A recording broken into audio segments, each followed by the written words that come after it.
nyata lah. Nyata lah. Bagi lepas ala adul lakum. A'udzubillahi minasyaitonirrajim. Bismillahirrahmanirrahim.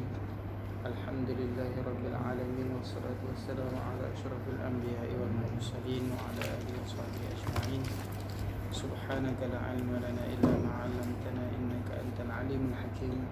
Rabbi shrah li sadri wa yassir li amri wahlul 'uqdatam min lisani yafqahu qawli. Rabbi yassir wa la tu'assir wa tammim bil khair. تعلم وتعليم تذكر الحث على التمسك بكتاب سنة رسول وعلى الدلالة على الخير ابتغاء وجه منهاج العابدين قصص 11. قال المصنف رحمه الله تعالى ونفعنا به بعلومه في الدارين. Maka nyatalah bagimu bahawasanya ilmu itu terlebih mulia permata daripada ibadah, dan tetapi tak dapat tiada bagi hamba daripada ibadah serta ilmu. Jadi kita cuti lama, mai sambung kat tengah cerita apa dah. Jadi Imam Al-Ghazali rahimahullah ta'ala nak menceritakan kepada kita tentang kita berada di aqabah yang pertama ni, aqabatul ula, iaitu aqabah ilmu. Jadi Imam Ghazali sekarang kita ni nak menceritakan kepada kita macam mana cara kita nak sampai kepada Allah, macam mana kita ni nak dapat ihsan seperti mana yang Nabi sebut di dalam hadis kan, an ta'budallaha ka'annaka tarahu. Kita nak buat ibadah ni seperti mana kita ni melihat Allah. Maknanya hadir hati kita tu dengan Allah. Macam mana nak sampai ke maqam itu? Sebab ihsan ni salah satu daripada pelengkap agama. Jibril datang menceritakan, nak mengajar sahabat tentang agama. Maka Jibril bertanya iman, Islam dan ihsan, dan juga hari kiamat sebagainya lah kan. Jadi kata ulama itulah ad-din, agama. Nak dapat Islam dengan kita belajar syariat di ilmu fiqh, nak dapat iman kita belajar ilmu kalam, ilmu tauhid, usuluddin. Nak dapat ihsan ni macam mana? Dengan menceburi di dalam ilmu tasawuf. Tapi bukannya mudah, kata Imam Ghazali, atas dasar eksperimen yang dia dah buat, perjalanan yang dia dah tempuh, maka dia buat satu kesimpulan bahawa nak melepasi tahap kita ni supaya sampai yang dinamakan wasil ilallah, sampai kita ni kepada Allah, perlulah menempuh 7 aqabah. Aqabah ini maknanya apa? Bukit. Dipanggil bukit ataupun lereng bukit. Sebab apa dipanggil aqabah? Sebab susahnya kita nak mendaki, susahnya nak sampai. Lebih susah daripada duk mendaki Bukit Haptui ni. Sebab apa? Sebab Bukit Haptui ni ramai orang boleh naik dan ramai orang boleh turun. Tapi hak ni tak ramai mana yang boleh lepas 7 bukit ni, tak ramai yang boleh lepas. Jadi yang pertama-tama sekali, tak dapat tidak, kita kata pintu gerbang, tempat yang dia nak tempuh ataupun aqabah yang dia perlu tempuh, yang pertama adalah aqabatul ilmu. Ini yang mula-mula, aqabatul ilmi, aqabah ilmu. Ni hak mula-mula sekali. Sebab apa? Sebab Imam Ghazali bagi tahu kepada kita ada 2 permata yang sangat bernilai, yang mana segala benda yang kita tengok 2 benda ni, segala benda yang kita dengar 2 benda ni, segala benda yang kita baca 2 benda ni. Sebab Allah utuskan Rasul 2 benda ni. Sebab Allah ciptakan langit 2 benda ni. Sebab Allah ciptakan bumi 2 benda ni. Apa sahaja di dunia ni, Allah cipta langit kah, bumi kah, sebab Allah utuskan segala Rasul yang ribuan banyak tu hanya kerana 2 benda je. Apa yang kita tengok pun kerana 2 benda. Apa yang kita baca kerana 2 benda. Kita duk ngaji siang, pagi, petang, malam ni, kitab sampai berkotak-kotak, sampai berarmari tu, nak jadi tok guru, tok alim, tok mufti pun sebab 2 benda ni saja, kata Imam Ghazali, iaitu apa? Ilmu dan ibadah. Ada 2 benda yang dipanggil jauharan, dua permata, iaitu ilmu dan juga ibadah. Dan mana bukti dia? Mana bukti dia kata dua benda ni sangat bernilai? Tuhan sendiri sebut, yang menceritakan tentang ilmu. Tuhan kata apa? Allahul ladzi khalaqa sab'a samawat. Allah ni lah yang cipta 7 lapis bumi. Wa minal ardi mithlahunna. Dan juga bumi pun macam tu juga, Allah cipta 7 lapis bumi. Yatanazzalul amru bainahunna. Dan Allah turunkan wahyu daripada langit mai ke bumi. Sebab apa? Apa sebab Allah cipta langit, cipta bumi, turunkan wahyu? Kata Tuhan, lita'lamu, supaya kamu mengetahui, supaya kamu ada ilmu, annallaha ala kulli syai'in qadir. Sebab dia, Tuhan nak kita ada ilmu. Sebab itulah ilmu ini permata. Yang kedua, ibadah. Kata Tuhan, wa ma khalaqtul jinna wal insa illa liya'budun. Aku tak jadi jin dan manusia melainkan sebab apa? Sebab nak suruh beribadah. Jadi dua benda ini dua permata. Tak kiralah kita ni jadi orang apa pun, kita jadi orang kaya, kita jadi orang miskin, jangan lupa dua benda ni. Kita jadi menteri, kita jadi raja, kita jadi ketua kampung dan sebagainya, tak boleh lupa dua benda. Kita jadi orang jahil kah, kita jadi orang alim kah, kita berniaga di tepi jalan kah, pasar raya kah, kita jadi bos kilang kah, tertoki besar kah, yang dua benda ni tak boleh lupa. Benda lain boleh kalau kita nak tinggal, benda lain boleh kita nak ambil, nak tinggal, ikutlah. Tapi yang dua ni tak boleh, iaitu ilmu dan ibadah. Ilmu dan ibadah, ataupun kita panggil ilmu dan amal. Dan antara dua benda ni, antara ilmu dan amal, yang mana yang lebih bernilai, yang mana yang lebih yang mana yang paling lebih utama? Kata Imam Ghazali, ilmu. Ilmu inilah yang lebih utama. Sebab apa? Sebab amal tidak akan datang melainkan melalui ilmu. Maka ilmu itu yang utama. Ilmu itu imam, amal itu makmum. Kalau kita nak ada jemaah, kena ada tok imam, baru boleh ada makmum. Tak ada tok imam, tak boleh ada namanya makmum. Nak datangnya buah mesti ada pokok. Kalau tidak ada pokok, tak datangnya buah. Maka pokok itu dipanggil ilmu, amal itu dipanggil buah. Orang nak makan buah, tapi tak boleh makan buah kalau tak tanam pokok. Sebab itulah ilmu ini yang paling utama. Itu secara ringkasnya. Kita ngaji dulu lah. Jadi kata Imam Ghazali, saya tak ada jam lah, sebab lupa buat handphone, nanti bagi tahu lah. 2.45. Nanti kalau dah cukup time, bagi tahu. Saya tak buat jam. Handphone pun tertinggal, lupa. Kata Imam Ghazali, maka nyatalah bagimu bahawasanya ilmu itu terlebih mulia permata daripada ibadah. Kata Imam Ghazali, sekarang kita dah tahu antara ilmu dan antara ibadah ni. Ilmu ni hak paling utama, ilmu yang perlu kita dahulukan. Dahulukan nisbah ambil berat, bukan maksud dahulukan apa? Ngaji dulu untuk saya buat ibadah lagi, bukan lagu tu, jangan faham salah tu. Saya tak pandai lagi, tak alim lagi, tak boleh buat ibadah lagi. Salah aku tu.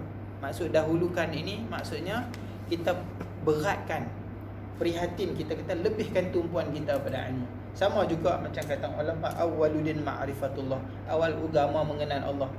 Maksudnya apa? Mula-mula dari segi masa ke? Bukan dari segi masa, dari segi apa? Kemuliaan, dari segi apa? Tumpuan kita mula-mula kena kenal Allah dulu. Lepas tu barulah kita yang lain. Bukan dengan makna aku tak reti lagi tauhid ni, aku tak boleh mayang lagi. Bukan lagu tu dah. Bukan dengan makna, bukan maknanya tertib 1, 2, 3, tidak. Jadi lebih paling mulia antara ilmu dan ibadah ni ilmu lah. Dan tetapi tak dapat tiada bagi hamba. Tak dapat tiada ni makna mesti. Mesti bagi hamba daripada ibadah serta ilmu. Tapi kita kata apa? Ibadah tu kena ada ilmu. Tak bolehlah ada ilmu tapi tak ada ibadah. Dan jika tiada adalah ilmunya itu seperti debu yang bertaburan. Jadi kalaulah kita buat amal ibadah tak ada ilmu, maka dipanggil habaan manthur. Kan? Habaan manthura, debu yang berterbangan. Teknik terbang. Maksudnya apa? Dia tak terbang naik ke atas, dia tak terbang, dia tak turun bawah, dia duduk tengah-tengah. Ni di apa? Di udara kita ni kan ada kan habaan mansur ni. Habaan mansur ni bukan maksud debu tu, apa? Kecil-kecil kita panggil apa? Hama kan? Kan? Kalau gelap, suluh lampu kan nampak kan? Ya. Itu habaan mansur. Dia bukan naik ke langit. Dia bukan duduk bawah, dia duduk ni terapung, tak pergi ke mana. Macam itulah bandingan amalan orang yang beramal tapi tak ada ilmu. Terawang-rawang. Terawang-rawang. Tak naik ke langit, Allah tak terima, dan dia tak turun ke bumi. Tak jadi apa, duduk tang tu je. Sebab itu pentingnya ilmu.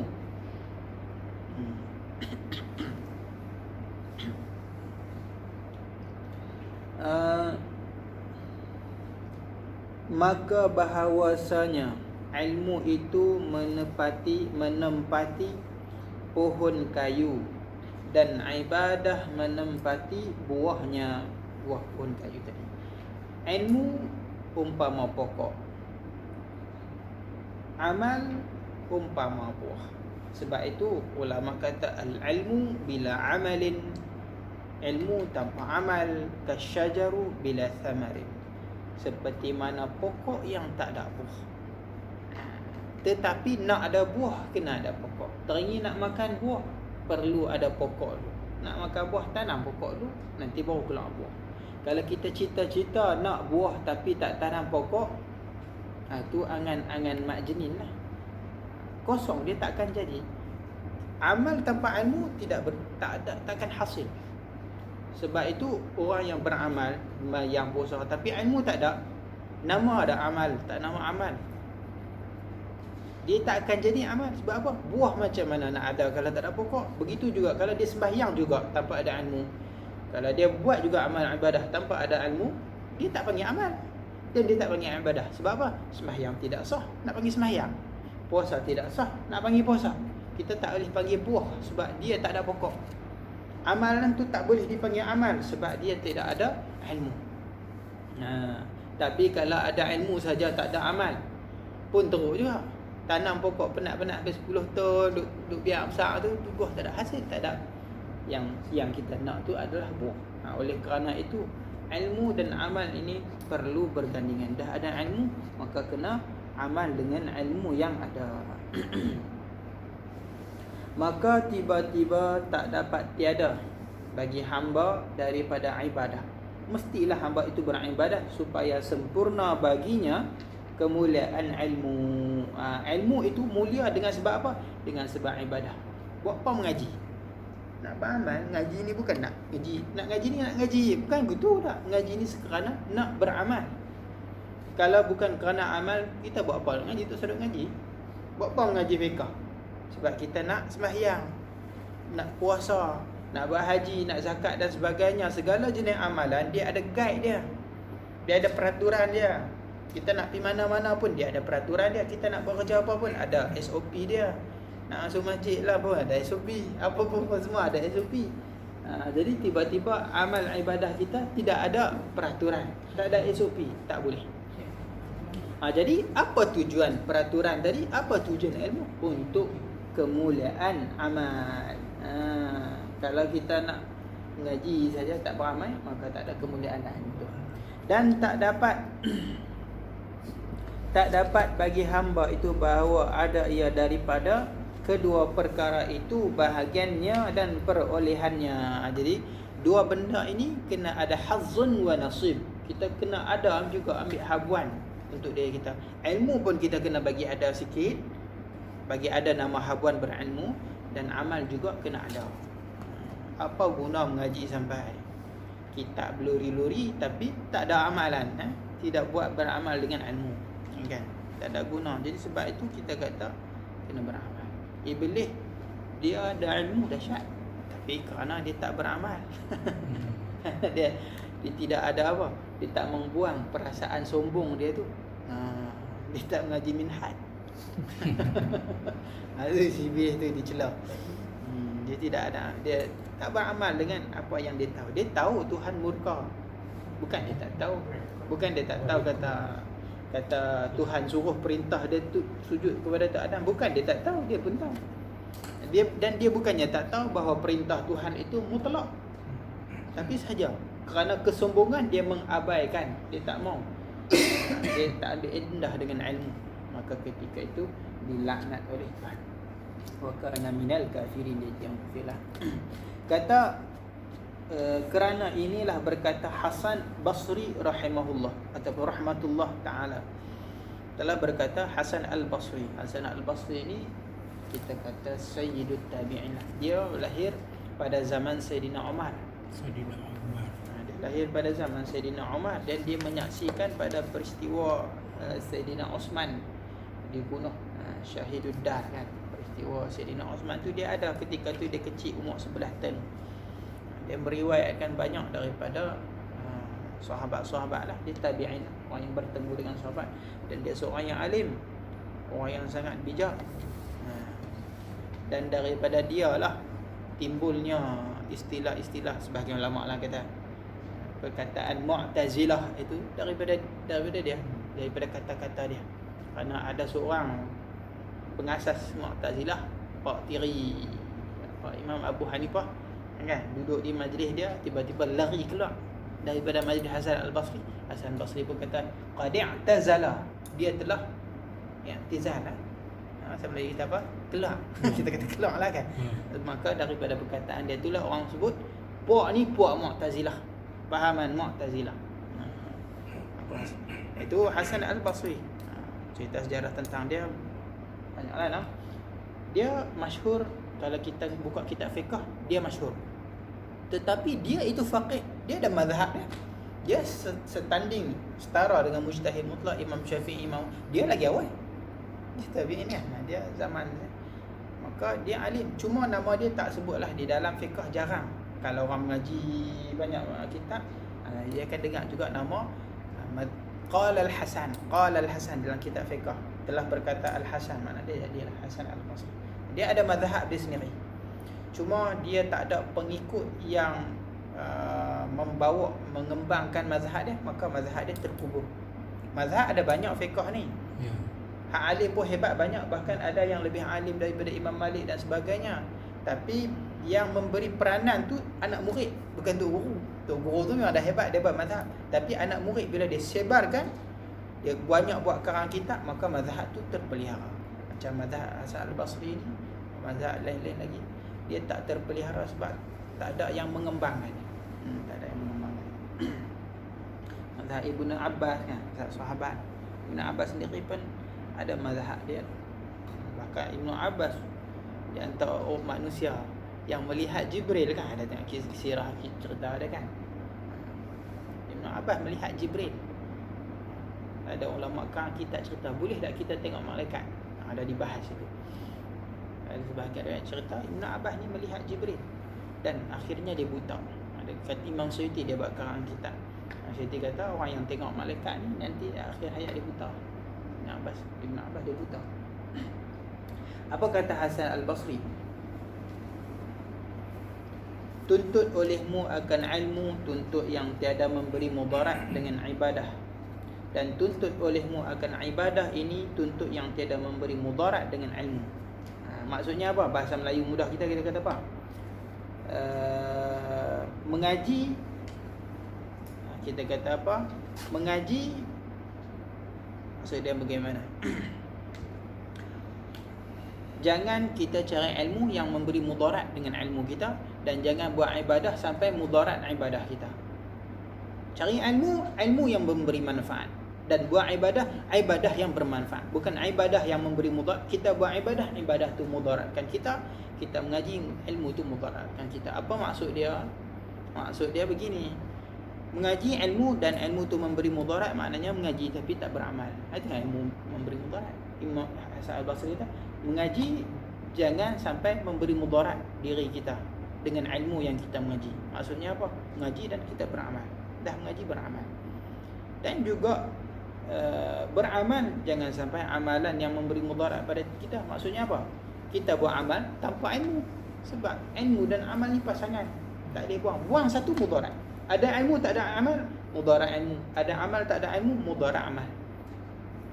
Kita nak buat amalan yang kita tak tahu caranya. Kita nak buat amalan yang kita tak tahu. Yang kita tahu mayang, puasa apa semua tu kita taklah yang wajib. Tiba-tiba kita nak buat satu benda yang kita tak tahu. Yang kita tak belajar cara-caranya. Contohnya tayamum. Contoh, kita jarang tayamum. Tiba-tiba hari tu berasa nak tayamum. Tayamum bukan boleh main berasa-berasa. Hari ni tak mau pakai ayat nak tayamum pula. Boleh? Tak boleh. Dia ada syarat-syarat. Kalau dia nak berusaha tayamum juga, lingkup. Ataupun dia memang kena tayamum. Tak ada ayak, dia sakit, maka kena tayamum. Dia tahu aku ni tak boleh pakai ayak ni, kena tayamum ni.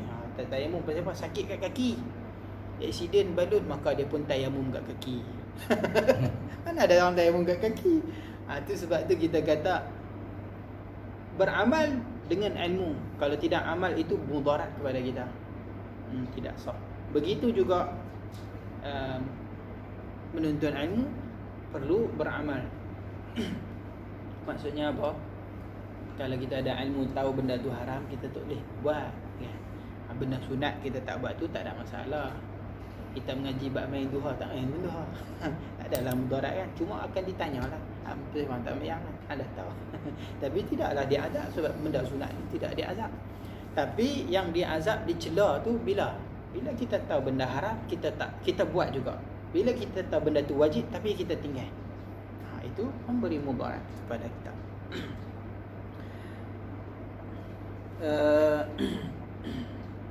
Habis. Dan tak kala tetaplah habis dah. Itu Imam Ghazali cerita tentang, kita kata, antara ilmu dan ibadah. Sekarang Imam Ghazali nak masuk kepada ilmu. Imam Ghazali bukanlah nak cerita satu persatu ilmu bab tayamum, bab wuduk tak. Tapi secara keseluruhan, ilmu apa yang kita perlu ada, ilmu apa yang kita perlu kita tak boleh ada. Benda apa yang kita kena mengaji ni. Maka kata Imam Ghazali, tak kala tetaplah bahawasanya tak dapat tiada bagi hamba itu daripada keduanya sekaliannya, iaitu ilmu dan amal ataupun ilmu dan ibadah, maka ilmu itu terlebih utama dengan mendahulukan dia. Yang mana satu? Nak buat ibadah dulu ke nak buat amal? Nak mengaji dulu ke nak beramal dulu? Kata Imam Ghazali, ilmu dulu. Kerana bahawasanya ia asal. Dan dalil yang demikian itu sabda Nabi SAW, al-ilmu imamul amal wal amal tabi'uhu. Ilmu itu imam bagi amal kan. Bermula ilmu itu ikutan amal, dan amal itu mengikut akan dia.